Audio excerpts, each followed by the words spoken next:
Here he is, our guest of honor today.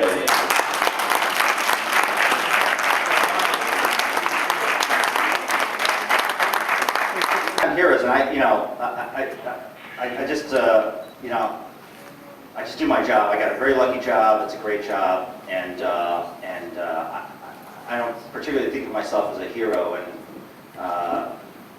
but I look in this room and I think of how many heroes there are. So I'm a little humbled that my name gets pulled out as mentioned as a Lombard hero, because I think we have so many of them, and that was so evident in December.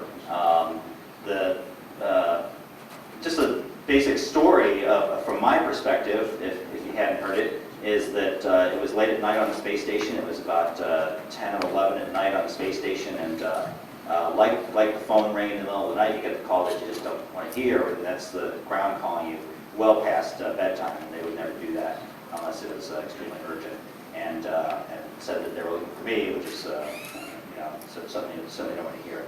And as it turns out, of course, I found out that my mother had an accident, but then what I found out quite quickly was, because I talked to my senior management in the Astronaut office, and they were the first to,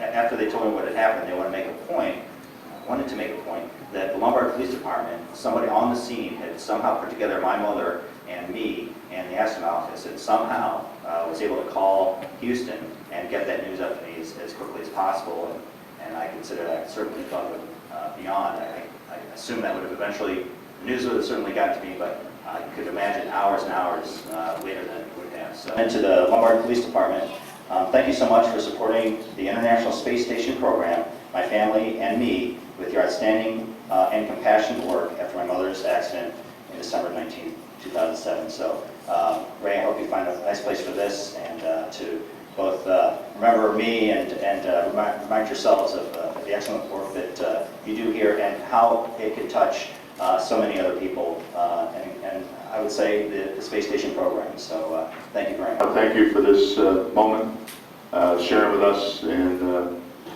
we really are proud of you. And I hope, like I said, I hope we can get you back sometime as being a Grand Marshal of Lilac Parade. I'd love to. I went on the internet the other day and I looked up Dan Tani, and it said born in, is it Pennsylvania? Yeah. Pennsylvania, but his hometown is Lombard, Illinois. I said, yay!